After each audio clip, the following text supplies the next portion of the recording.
Seorang anak bangsa yang lahir di Parepare, Sulawesi Selatan pada 25 Juni tahun 1936, tumbuh dengan impian besar membangun Indonesia dengan ilmu pengetahuan dan teknologi.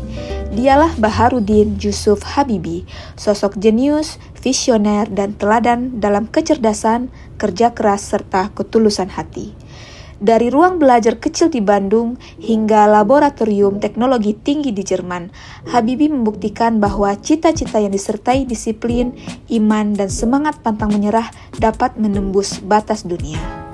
Melalui sosok B.J. Habibie, kita belajar bahwa menjadi pribadi berakhlak bukan sekedar semboyan, tetapi sebuah sikap hidup untuk berkarya, berbakti, dan berkontribusi nyata bagi negeri tercinta. Dari perspektif berorientasi pelayanan, Habibie sewaktu muda aktif membantu teman-teman mahasiswa Indonesia yang kesulitan dalam studi teknik ketika berkuliah di Jerman.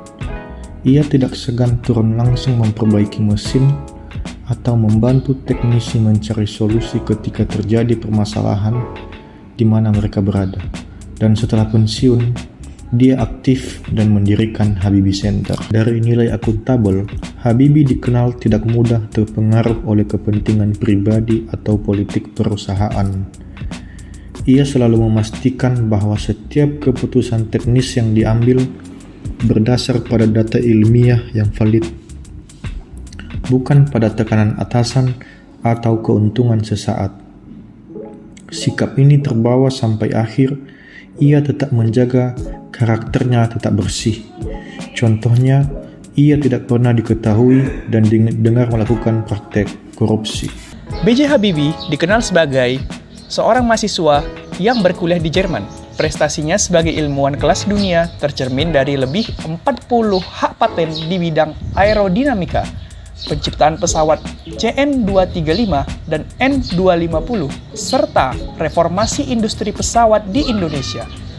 Ia selalu mengembangkan kualitas diri dan membagikan ilmu pengetahuan hingga disebut sebagai Profesor dan Mr. Crab. Keharmonisan rumah tangga, cinta, dan pengabdiannya dengan Ainun hingga akhir hayat, hingga keharmonisannya dengan diplomasi atau hubungan baik antar beberapa agama dan negara, dan paduan teknologi dan agama yang menciptakan keindahan, salah satunya rumah ibadah Masjid Terapung di kota Parepare, Sulawesi Selatan. B.J. Habibie bersedia kembali ke Indonesia setelah ia selesai melakukan pendidikan di Jerman.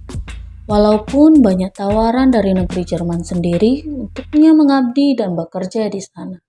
Tetapi karena kecintaannya akan tanah air, Habibie rela meninggalkan kenyamanan di Jerman dan bersedia mengabdikan diri dengan merintis pembangunan teknologi di Indonesia. Sebagai seorang ilmuwan, Habibie selalu berpikiran maju dan terbuka terhadap perubahan, tanggap dan memanfaatkan teknologi untuk kemajuan suatu bangsa, menggunakan teknologi untuk percepatan kemajuan industri dalam negeri. Salah satunya dengan menekuni bidang teknologi yang diyakininya sebagai salah satu cara untuk memajukan suatu bangsa. B.J. Habibie bekerja sama dengan negara-negara maju dalam proses pembangunan industri pesawat terbang Nusantara atau IPTN dan mengajak anak bangsa untuk gabung di IPTN. Habibie menyadari pentingnya kerja tim dan kolaborasi dalam mencapai kemajuan teknologi bangsa. Nilai ini sesuai dengan prinsip kolaboratif, yaitu membangun kerjasama yang sinergis.